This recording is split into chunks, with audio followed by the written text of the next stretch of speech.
There was a time when choosing an action camera was very simple. GoPro, it was pretty much the only serious option like 10-12 years ago.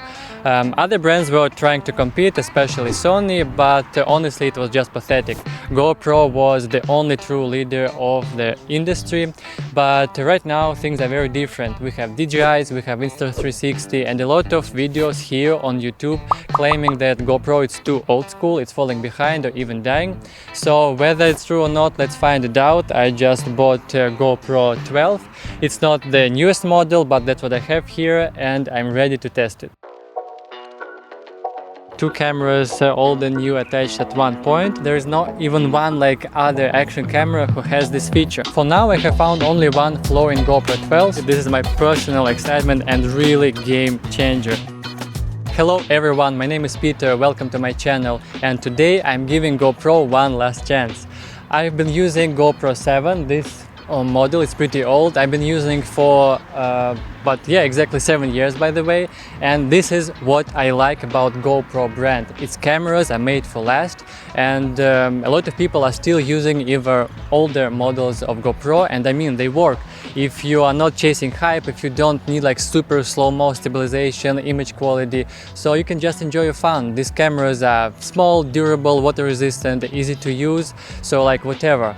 But if you're in the same position as me, you still use an old camera which works, but you thinking if it's time finally for an upgrade, then this video is for you. Throughout all these years, my GoPro traveled with me in different countries through different activities, cycling, hiking, surfing, skateboarding, and it never let me down. But yes, it was good, very good, but honestly it never also like completely satisfied me, and I will talk a little late in this video about exact flaws which really annoyed me in GoPro 7, and I hope that GoPro 12 will cover most of them. When I started to look for replacement of my camera, I still was choosing only between GoPro models, and why I chose not the newest model, the 13th, because I compared its price to its new features and I understood that basically everything I need, all upgrades I really want, are already in GoPro 12 model. And why I didn't look at other brands? Look, because like I'm a GoPro fan, I'll be honest with you, but yes, this video is not sponsored by GoPro, it's just my choice. And partly yes, my brain lives in old paradigm where the GoPro is the action camera, it's the best.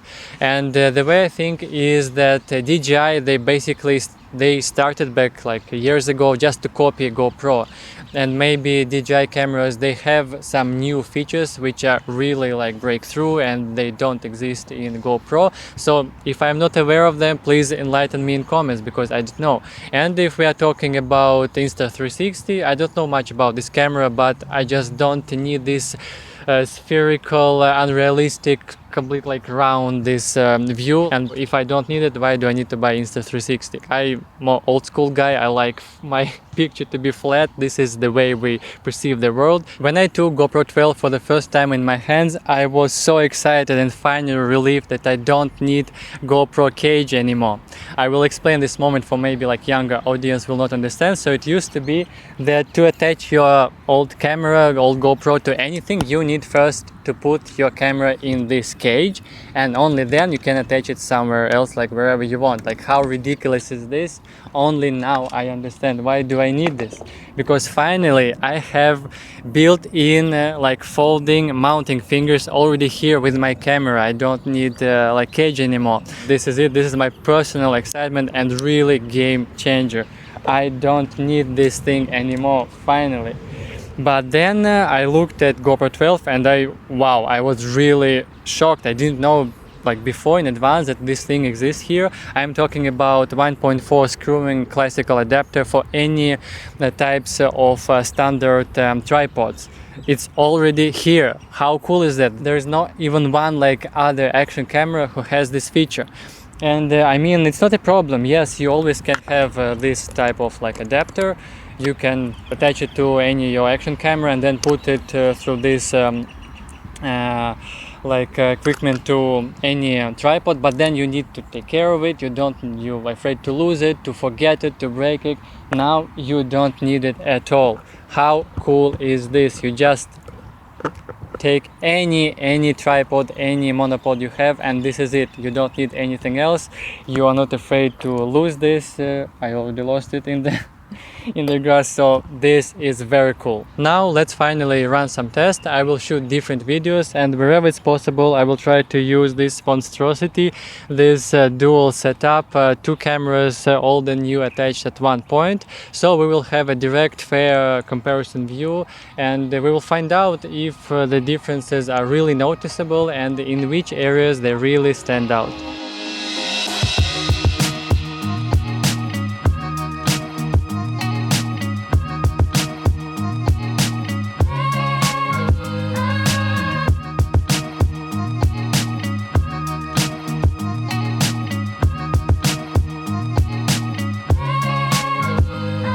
When I looked at the footages from both GoPros shot with the same settings in the same conditions, I noticed right away that overall GoPro 12 delivers much better image quality, wide degradation of colors, especially in shadows and highlights, more nuanced and natural look. Videos from GoPro 7 are very contrast, oversaturated, the colors are simple, boring and often just not true.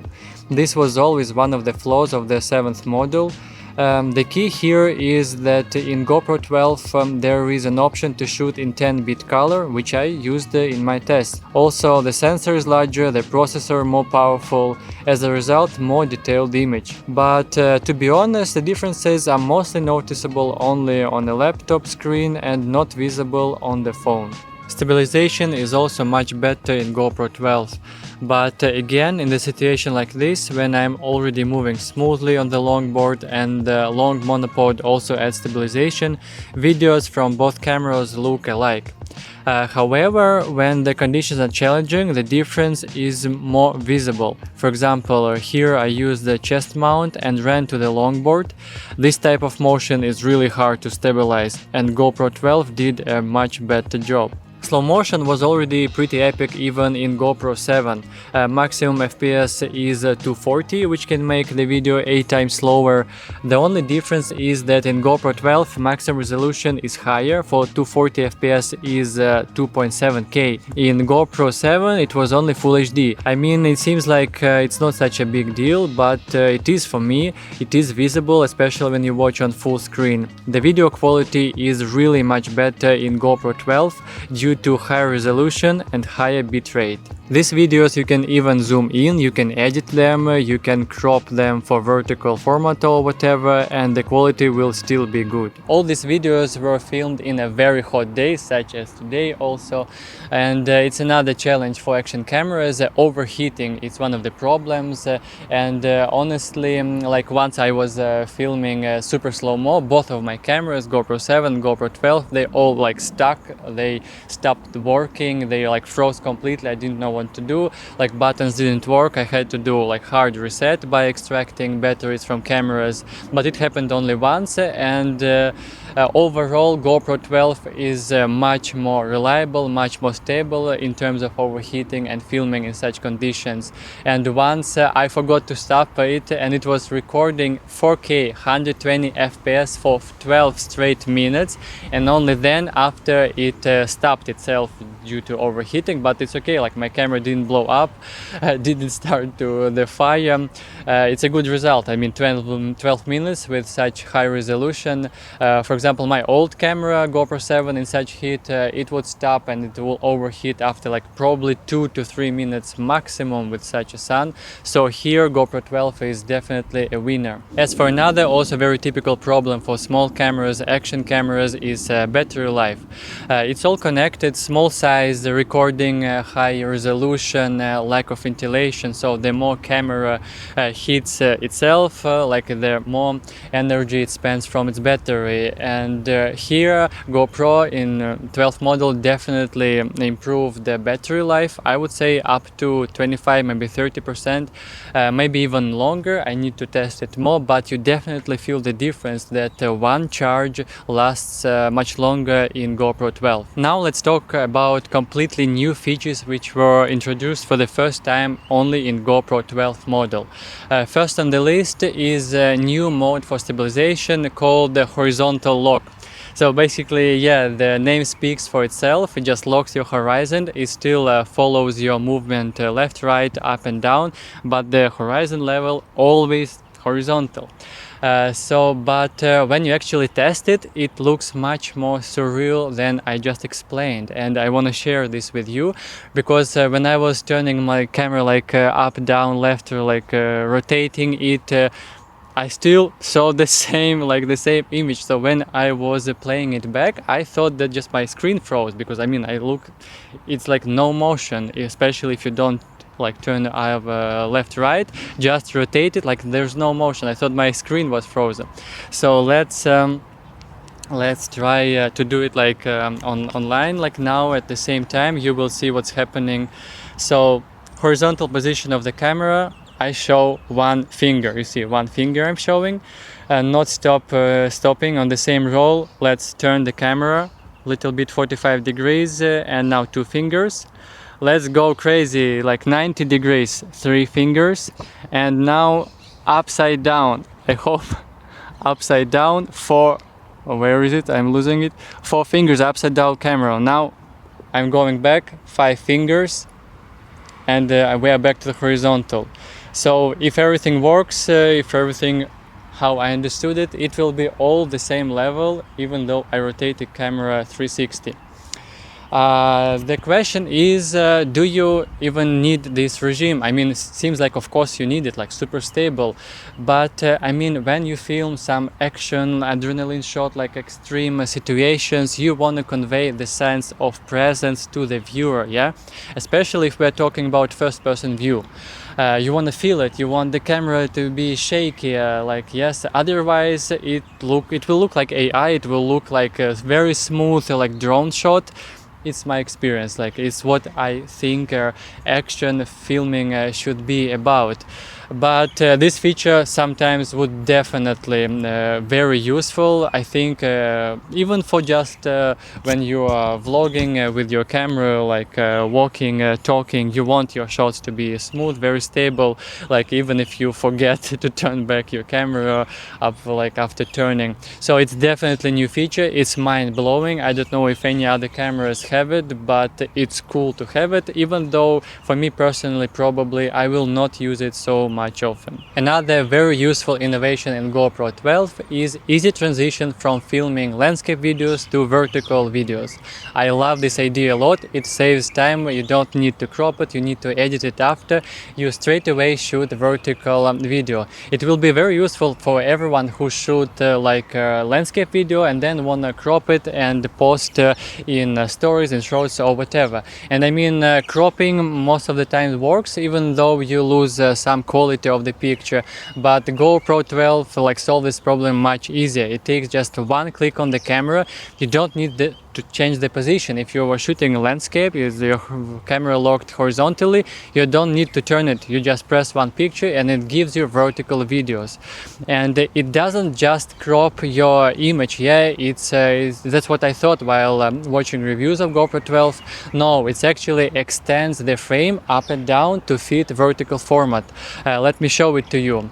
For example, here I'm riding on my longboard, sitting, and the camera attached to the nose of the board, and the distance is too small between me and camera, and as you see, my head almost falls out from the frame. And this is another video, the same position of the camera. I didn't turn it, I didn't put myself back, all the same, just turned on this feature, and now you see that I fit perfectly in the frame, and you can see that it really extended the frame up and down. There's much more space where is my head, where are my feet. I absolutely love this feature. I will use it a lot. Another new feature in GoPro 12 is new only for me probably. I'm talking about front screen, because my old GoPro 7 didn't have a front display. I mean, it had it, but it was very simple, like on old watch, you know, black and white. It showed basic information like how much much battery is left, how many videos you shot, are you filming right now or not. That's it. It didn't show the video you're filming at the moment. Groundbreaking innovation in GoPro cameras starting from the 12th model. Now you can shoot log with your action camera. And for those who doesn't understand what log is, I will explain it. So basically when you film in log, your camera uses different approach for storing information about highlights and shadows. Log comes from the word logarithmic. You can compare it with shooting pictures in JPEG, which is compressed, and with RAW, which is for editing afterwards.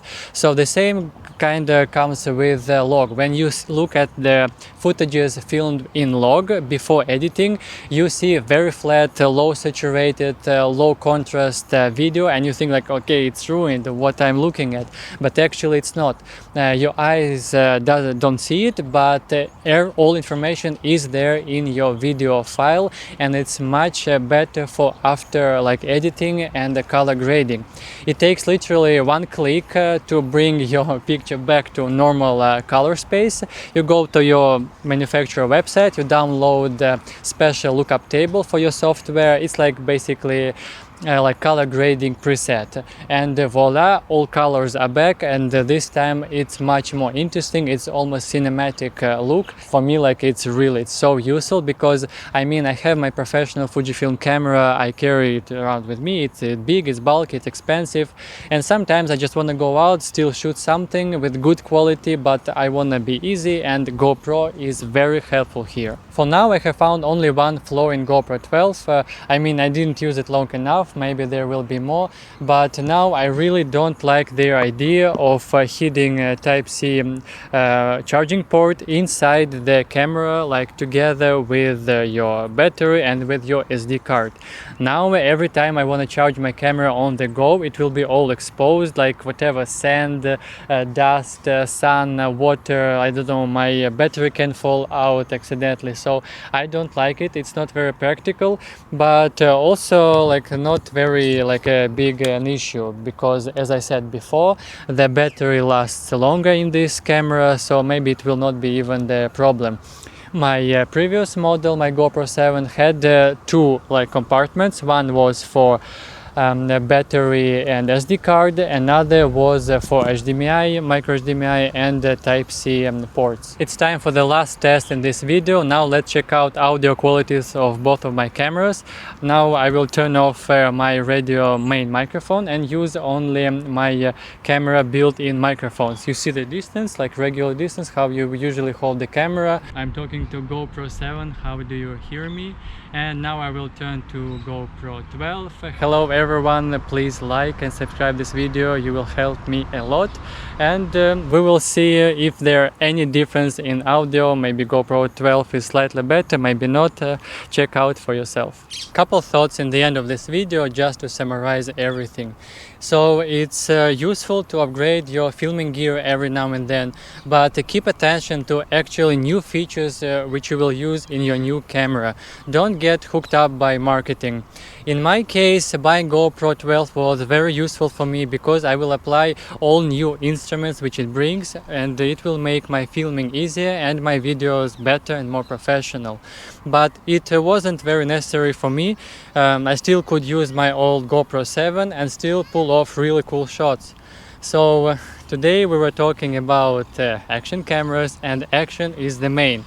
Filming it's only secondary. So go out there, do fun, exciting stuff, and film it with whatever camera you have in your hands. It doesn't matter. And that's it for today. Thank you for watching, and hope to see you in my next videos.